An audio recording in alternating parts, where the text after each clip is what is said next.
الحمد للہ وکفا والصلاة والسلام علی عباده الذین اصطفى اما بعد فاعوذ باللہ السمیع العلیم من الشیطان الرجیم بسم اللہ الرحمن الرحیم قال اللہ تبارک و تعالی ان الانسان خلق ہلوعا صدق اللہ العظیم۔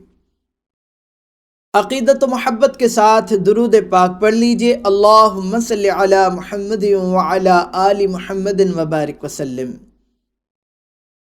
میرے بھائیوں، دوستوں اور بزرگوں، آج میں آپ کے سامنے نمازیوں کی نشانیاں بیان کر رہا ہوں۔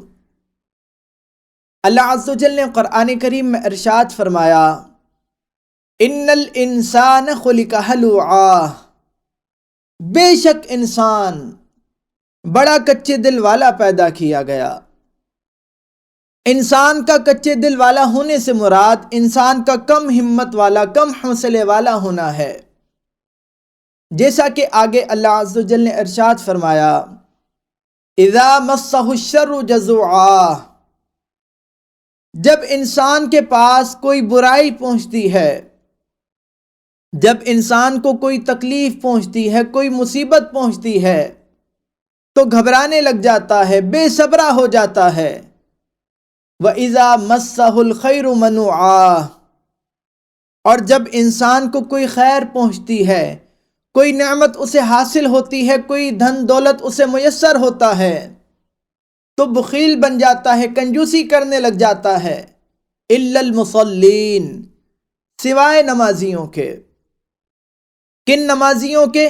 ان کی نشانیاں آگے اللہ عز و جل نے بیان فرما دی۔ ارشاد فرمایا، الذین هم علی صلاتہم دائمون، جو اپنی نمازوں پر ہمیشگی رکھتے ہیں، پابندی کے ساتھ نماز پڑھتے رہتے ہیں، کوئی کام، کوئی چیز انہیں نماز پڑھنے سے نہیں روک سکتی۔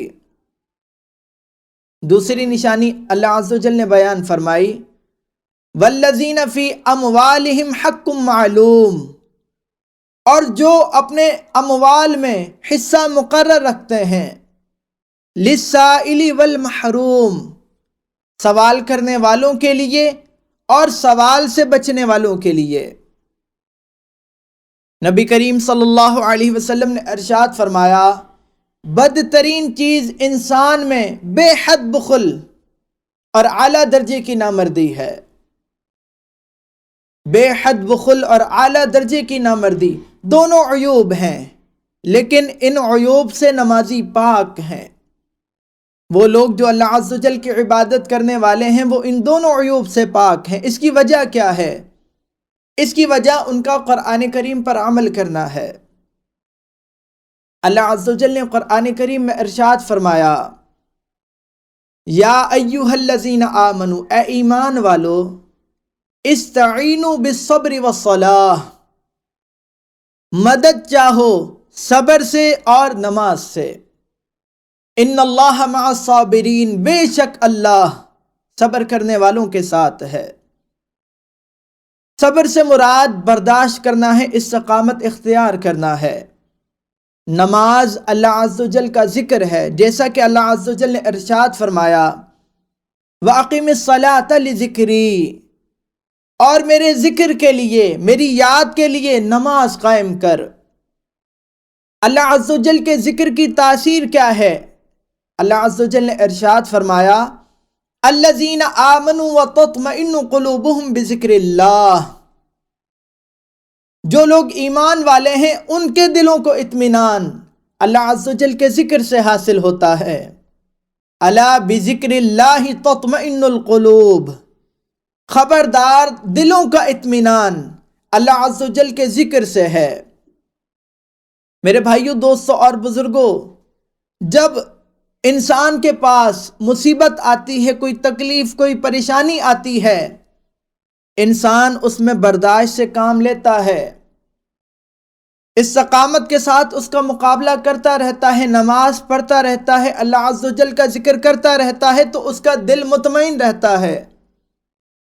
اور ہمیں معلوم ہے کہ جب دل مطمئن رہتا ہے تو بڑی سے بڑی مصیبت، بڑی سے بڑی پریشانی، بڑی سے بڑی تکلیف آتی ہے، چلی جاتی ہے، انسان اس کا جواں مردی کے ساتھ مقابلہ کرتا ہے، اور اس کا مقابلہ کرتے کرتے اس میں کامیابی حاصل کر لیتا ہے۔ اللہ عز و جل نے ارشاد فرمایا، یا ایھا الذین آمنوا، اے ایمان والو، لا تلہکم اموالکم ولا اولادکم عن ذکر اللہ، کہیں ایسا نہ ہو کہ تمہیں تمہارا مال اور تمہیں تمہاری اولاد اللہ عز و جل کے ذکر سے غافل کر دے۔ اللہ عز و جل کا ذکر قرآن، اللہ عز و جل کا ذکر نماز، اور اللہ عز و جل کا ذکر اس کو اچھے اچھے ناموں سے یاد کرنا۔ اللہ عز و جل فرما رہا ہے، اے ایمان والو، کہیں ایسا نہ ہو کہ تمہیں تمہارا مال، تمہیں تمہاری اولاد اللہ عز و جل کے ذکر سے، قرآن سے، نماز سے، اللہ کو یاد کرنے سے غافل نہ کر دے۔ وَمَن يَفْعَلْ ذَلِكَ فَأُولَئِكَ هُمُ الْخَاسِرُونَ، پس جو ایسا کرے، اپنے مال کی وجہ سے، اپنی اولاد کی وجہ سے اللہ کے ذکر سے غافل ہو جائے، قرآن پر عمل کرنے سے دور ہو جائے، نماز پڑھنے سے دور ہو جائے، اللہ کی یاد سے دور ہو جائے، وہی نقصان اٹھانے والے ہیں۔ وَأَنفِقُوا مِمَّا رَزَقْنَاكُم مِّن قَبْلِ أَن يَأْتِيَ أَحَدَكُمُ الْمَوْتُ، اور خرچ کرو اس مال سے جو اللہ عز و جل نے تمہیں دیا ہے، اس سے پہلے کہ تم میں سے کسی کے پاس موت آ جائے۔ فَيَقُولَ، پس وہ کہے، رَبِّ لَوْلَا أَخَّرْتَنِي إِلَىٰ أَجَلٍ قَرِيبٍ، اے میرے رب، تو نے مجھے تھوڑی سی مہلت اور کیوں نہ دی، فَأَصَّدَّقَ وَأَكُن مِّنَ الصَّالِحِينَ، پس میں صدقہ و خیرات کرتا اور نیکوکار لوگوں میں شامل ہو جاتا۔ اللہ عز و جل ارشاد فرما رہا ہے، وَلَن يُؤَخِّرَ اللَّهُ نَفْسًا إِذَا جَاءَ أَجَلُهَا، اور اللہ کسی نفس کو مہلت نہیں دیتا جب اس کا وقت اجل، اس کی موت کا وقت قریب آ جاتا ہے۔ وَاللَّهُ خَبِيرٌ بِمَا تَعْمَلُونَ، اور اللہ تمہارے تمام اعمال سے باخبر ہے۔ نبی کریم صلی اللہ علیہ وسلم نے فرمایا، ہر روز صبح 2 فرشتے نازل ہوتے ہیں، ان میں سے ایک کہتا ہے، یا اللہ، خرچ کرنے والے کو بہتر بدلہ عطا فرما، جبکہ دوسرا کہتا ہے، یا اللہ، بخل کرنے والے کو تباہی سے دوچار کر دے، بخل کرنے والے کا مال تلف کر دے۔ میرے بھائیوں، دوستوں اور بزرگوں، اگر چاہتے ہو کہ فرشتوں کی دعاؤں کے حقدار بن جاؤ تو سخاوت کرو، اگر چاہتے ہو فرشتوں کی بددعاؤں سے بچ جاؤ تو بخل کرنا چھوڑ دو، کنجوسی کرنا چھوڑ دو، سخاوت کرو، صدقہ و خیرات کرو۔ نبی کریم صلی اللہ علیہ وسلم نے ارشاد فرمایا، کیا میں تمہیں جہنمیوں کے بارے میں نہ بتاؤں؟ ہر سرکش، بخیل اور متکبر جہنم میں جائے گا۔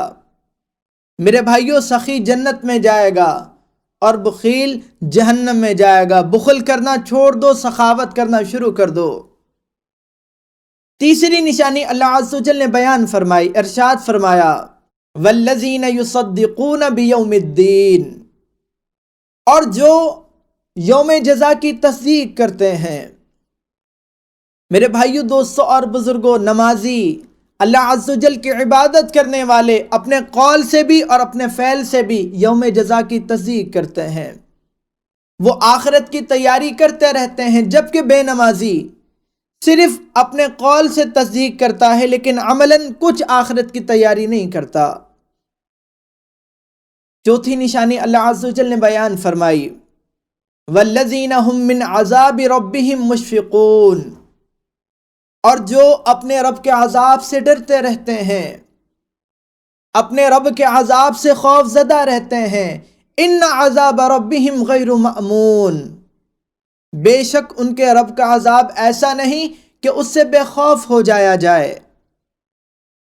اللہ عز و جل نے عباد الرحمن کی نشانیاں بیان فرمائی، وعباد الرحمن الذین یمشون علی الارض ہونا، اور رحمان کے بندے زمین پر عاجزی کے ساتھ چلتے ہیں۔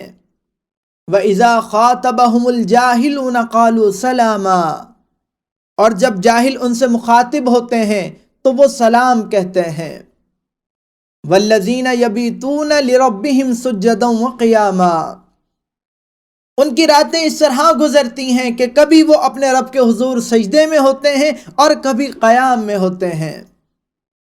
وَالَّذِينَ يَقُولُونَ، اور وہ دعا کرتے ہیں، رَبَّنَا اصْرِفْ عَنَّا عَذَابَ جَہَنَّمَ، اے ہمارے رب ہم سے جہنم کے عذاب کو دور کر دے، اِنَّ عَذَابَهَا كَانَ غَرَامًا، بے شک جہنم کا عذاب چمٹ جانے والا ہے۔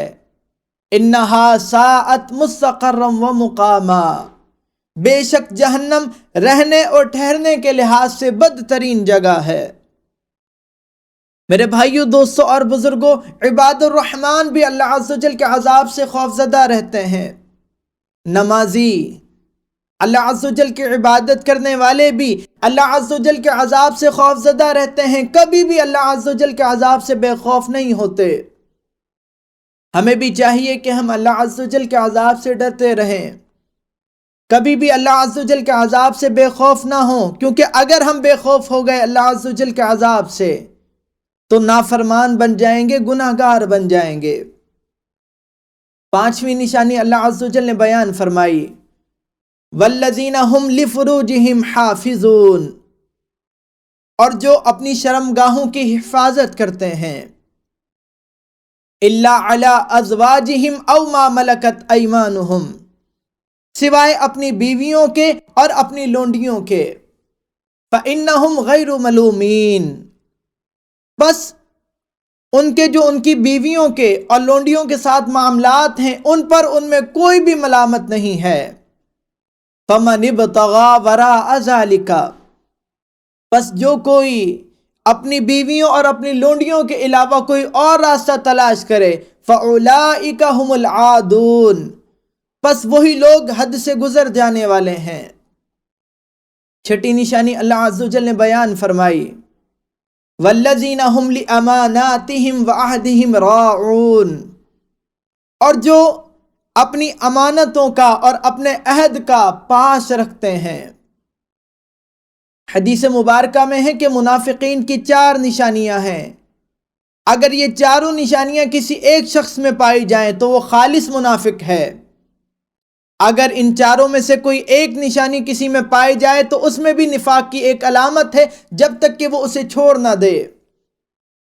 پہلا، امانت رکھواؤ تو خیانت کرے، دوسرا بات کرے تو جھوٹ بولے، تیسرا عہد کرے تو عہد شکنی کرے، چوتھا لڑائی کرے تو گالم گلوچ پر اتر آئے، گالیاں دینے لگے۔ ساتویں نشانی اللہ عز و جل نے بیان فرمائی، ارشاد فرمایا، والذین هم بشہاداتہم قائمون، اور جو اپنی شہادتوں پر، اپنی گواہیوں پر قائم رہتے ہیں، جمے رہتے ہیں۔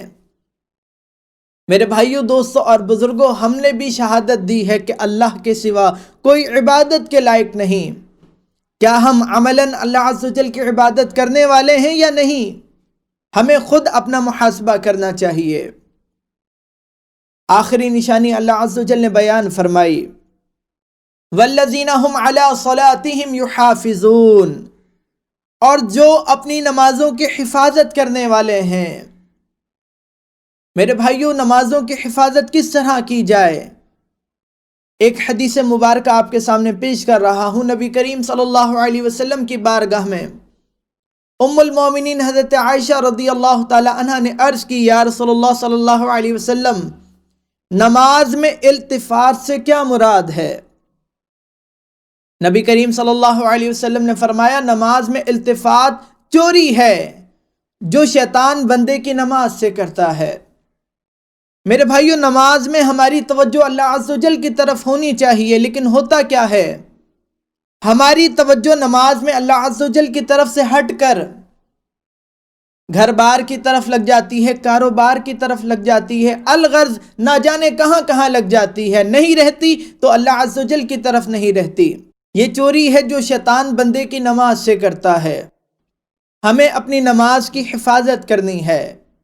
اللہ عز و جل نے یہ تمام نشانیاں بیان کرنے کے بعد ارشاد فرمایا اولئک فی جنات مکرمون،